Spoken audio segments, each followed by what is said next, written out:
Hello, I'm Allison, a librarian at Mustang Library, and I'm here with Wendy Raisanen, Curator of Collections and Exhibitions at Scottsdale Public Art, to talk about public art a bit. And we seem very lucky in Scottsdale to have so much art around us that we don't even have to pay for. It seems to be in every location. And of course, we're standing behind Robert Indiana's Love statue. So iconic, everybody wants to take a picture of it. Absolutely.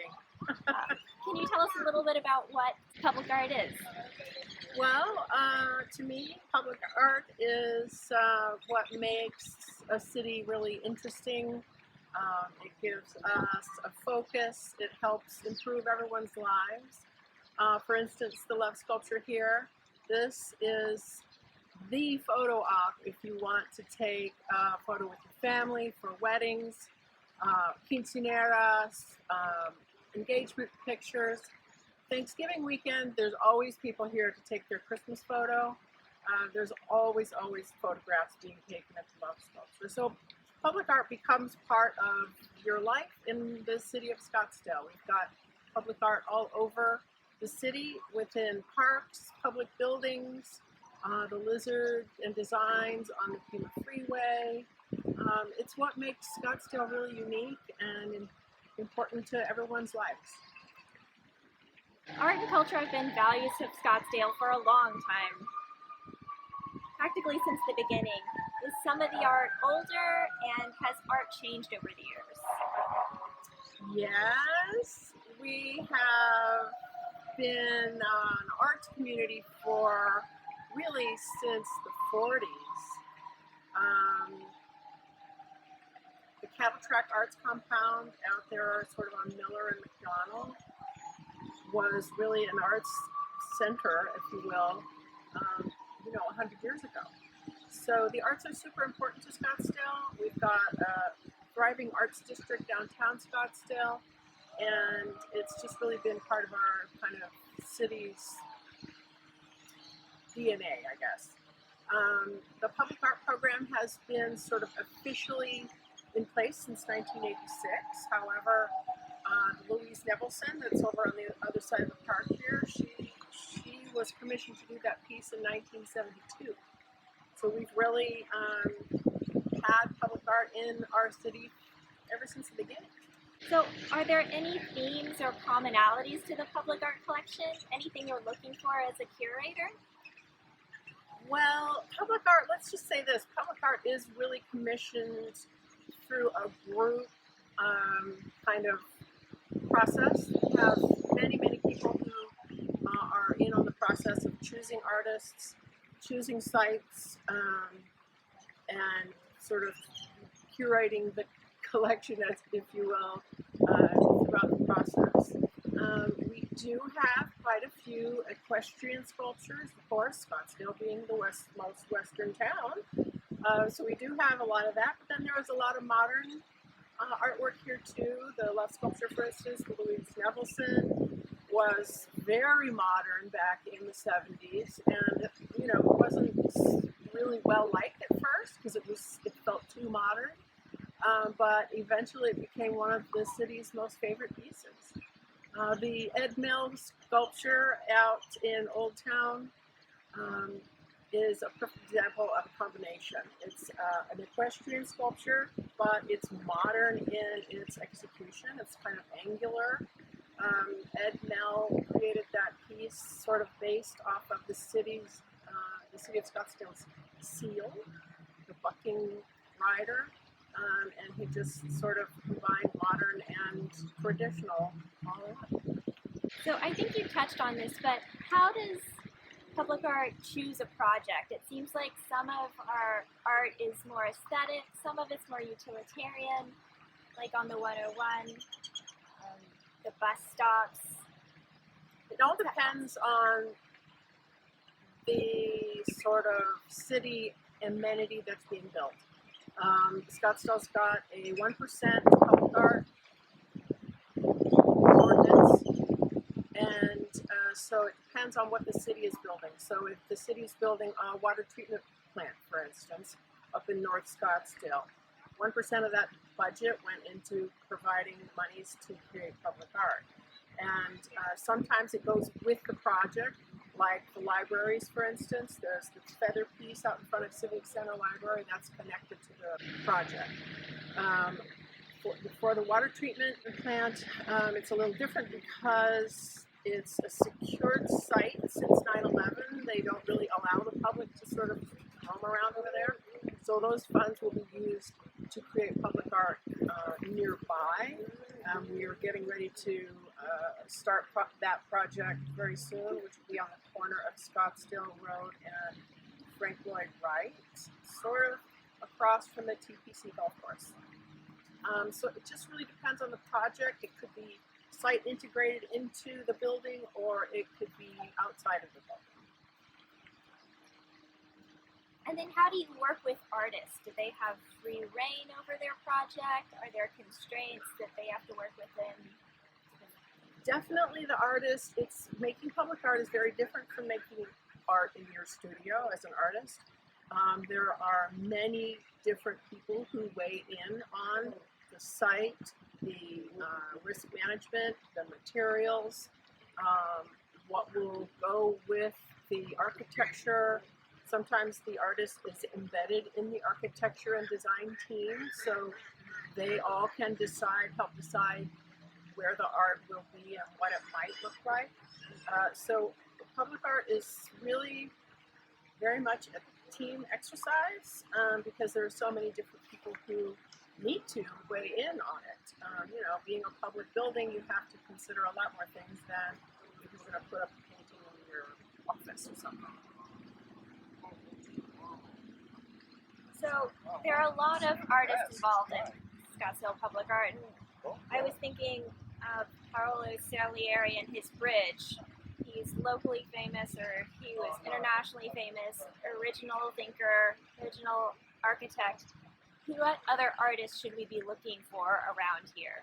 Should we take note?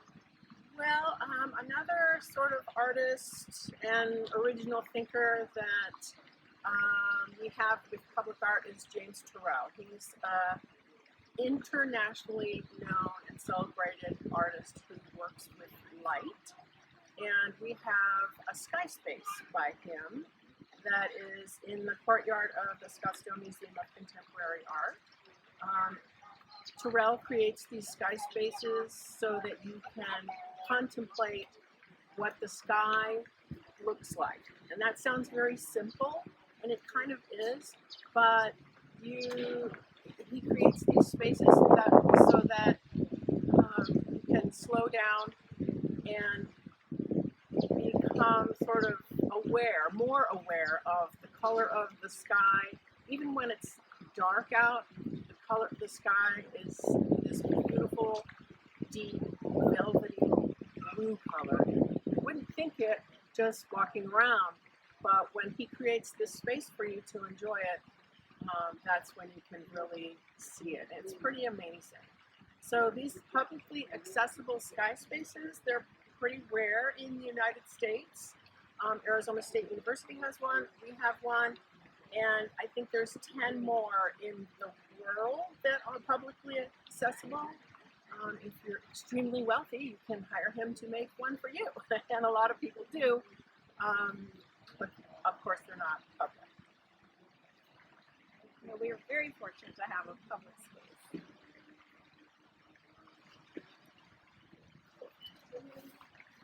So are there any differences to the temporary versus the permanent art pieces? Yes, absolutely. Scottsdale Public Art commissions, of course, public, permanent works that stay with us for many, many, many years. We also do temporary installations. We have a program called Influx that is a temporary installation opportunity for up-and-coming public artists to learn about the process, place their works in public spaces, and understand the transition that you would make from being a studio artist to a public art person.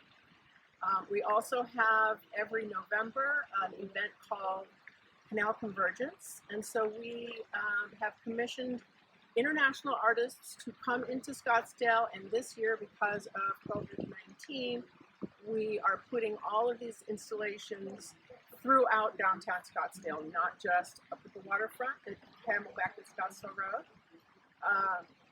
These are light installations that will be you can enjoy by bike, walk, drive, and even enjoy them at home through an augmented reality application, an app called Coverlay. And if you go to canalconvergence.com, you can find out all about the artists, how to get involved, and how to enjoy the public art this November. It's from November 6th to the 15th. And so it's just going to be really, really interesting. It's very new for us this year. So if you want to find out more about our public art, scottsdalepublicart.org is our website. And then we also have a website for Canal Convergence, canalconvergence.com. One more thing about temporary installations. We do have a gallery in our Scottsdale Civic Center library, and we do rotating exhibitions in there throughout the year. Local artists, community-based exhibitions, and at this time we're having public receptions on Zoom every installation that we do there.